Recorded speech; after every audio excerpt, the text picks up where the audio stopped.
Bottom tier. The worst of the worst. This inhospitable wasteland is where King K Rool has made his home. Somehow, this regal beast has been turned into a joke. After all, being bottom tier can only mean one thing, and that's weakness. Or so the rumors would have you believe. The bottom tier today is not what people believe it to be. There's a power in that placement, waiting to be tapped. This power is personified no more clearly than it is in K Rool himself. His is an ugly, feral power, driven to such excess by the hubris and vanity of that damned Donkey Kong. But is it possible to tame such a power? And how far would it take you if you did? After countless nights of observing the king in his natural habitat, we have finally discovered the truth. We finally know if K Rool is a good character. This is King K Rool's Character Crisis.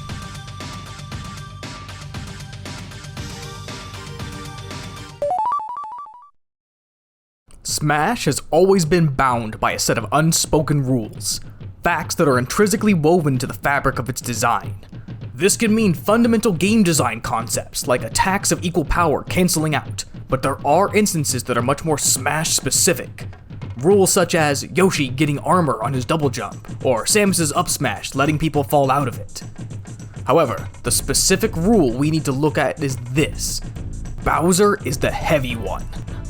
Ultimate doesn't break this rule, but it bends it to an unprecedented degree. Being heavy in Smash has historically been a downside. Yes, your character would live longer, but the rule was that you'd sacrifice your movement and frame data to compensate for it. In Ultimate, that rule was changed. By standardizing jump squats across the roster, heavyweights went from some of the most cumbersome characters to being able to move as well as their less resilient opponents. They kept all the benefits of having that weight, while one of the biggest weaknesses was completely stripped away. K Rool was born into this privilege of speed and weight, but he still suffers from the inherent weakness of all heavyweights. He's combo food. Having such an imposing figure makes for an unfortunately easy target. Or at least it would have. For the king foresaw this, and he came prepared.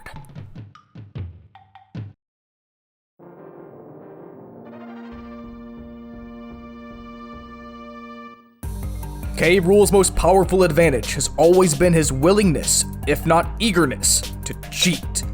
Be it playing dead to fool his opponents, or using his minions to judge an unlicensed underground boxing match.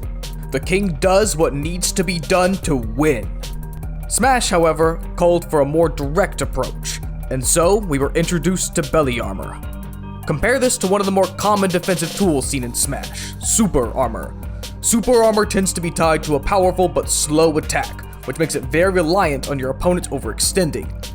Belly armor is different because belly armor is fast. It not only becomes active very quickly into K Rool's attacks, but it does not restrict his movement either. K Rool is in full control of his positioning, especially when you make use of his aerials to activate it.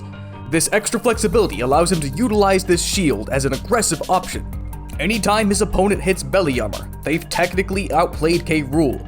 They read his positioning and successfully hit him first. But it is unbefitting of a king to care about such petty things as rules or fairness. K Rool chooses to win these trades instead. With nearly maxed out weight alongside this game-warping passive ability, one would assume that K Rool's weakness would lie in his moveset. It is a time-honored tradition in Smash that almost every character has at least one or two moves that you're better off not using at all. Moves that are either too weak of an option or invalidated by another option of their own kit. So, where is the weakness in K Rool's moveset?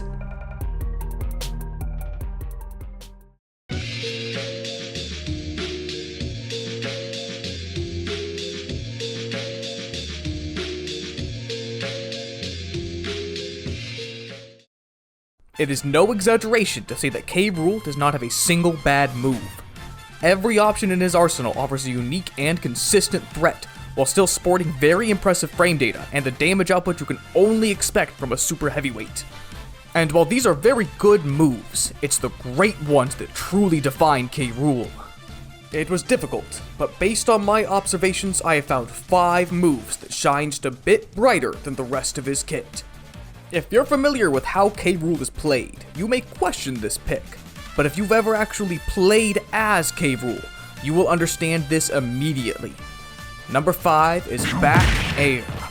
There are some moves in this game that feel great to hit. Spikes tend to be the pinnacle of Smash Bros. Glory, and Bair is the spike to end all other spikes. It's basically a Ganon forward air mixed with Lucas's back air on an Ike's forward air range. You can't name a move that's more satisfying to connect. Coming in at number 4 is Nair.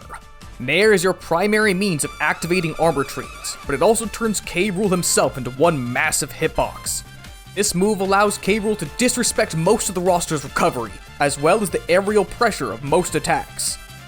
But we've only talked about the king himself. K Rool doesn't just bring raw power, he's also got something Smash has never seen before. K Rool is a super heavy zoner. At number 2 and number 3, we have Blunderbuss and Crown-A-Rang. Similar to Rob, K Rool is built with a synergy designed between his 2 projectiles. Blunderbuss is oftentimes fired less with the intention of hitting your opponent, but rather to force a reaction out of them. It's slow and it's easy to track, but it also hits hard and stays out long enough to offer a great deal of pressure. But the king didn't stop there. His gun also serves as command grab. Not just that, but a command grab with a lingering hitbox, and a wind box to pull opponents in that drift too close.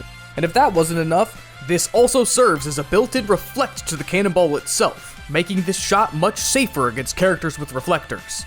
Crown is a special projectile, and because of that, it has a lot of odd interactions. The ideal spacing puts the crown throw just beyond your target. This can combo the first hit into the second, and because K Rool can act before that finishes, you can fire a blunderbuss shot into a grab for huge amounts of free damage. Crown doesn't have super armor, but it does have damage-based armor to tank through multi-hits and disrupt some combos. As the percentages climb, Crown's role in K Rool's kit changes. The first hit still serves as a strong poke, but now the returning Crown also sets up into kills. And finally, the number 1 attack is K Rool's grab. In recent Smash, the rule has been that super heavyweights get incredible grab games. Historically, this is what gave heavies a chance against the almost universally faster roster, and K Rool has inherited the same incredible reach and frame data. But K Rool is just as much a zoner as he is a super heavyweight. Zoners may have great throws, but their grabs tend to be difficult to land. K Rool demonstrates why this was necessary, because he gets grabs with frightening consistency. This wouldn't be a problem if not for 2 of his throws. Let's start with up throw. This concludes everything you need to know about up throw. Seriously though, no other throw can compete with that number. K Rool isn't just rewarded for getting grabs, he's rewarded more than any other character in the roster. One of these throws alone is powerful, but you can do hundreds of damage with up throw over the course of a fight. Up throw shows off K Rool's raw strength, but down throw is where his cunning shines. Berry down throws are the spiritual successor to a concept that defined Smash 4's meta for most of the roster: 50-50 kill setups. Instead of being a matter of air dodge versus jump, now the question is fast versus slow mash. Starting at about 80%, K Rool can cover fast mash with up smash and slow mash with down angled forward smash, where a correct guess can mean a free stock. Berries, however, are actually stronger than the old 50-50s. In Smash 4, as your opponent was damaged, it became harder and harder to connect your throw setups, but with a berry, you get more and more consistency. By the time you hit about 130, down throw has transitioned into being a guaranteed kill setup, if you can connect it near the ledge.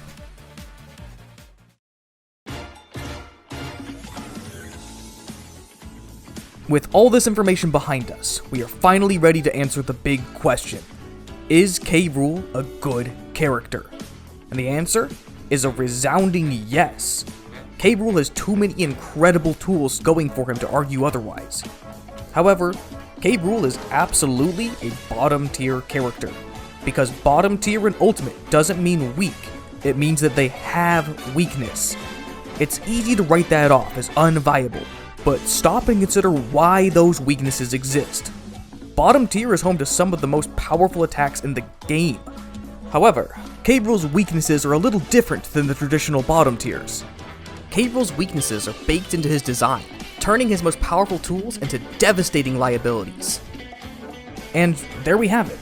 The king is so bad that it's good, so strong that he had to be weak. So yes, K Rool is technically bad. Just don't forget it's for a very good reason.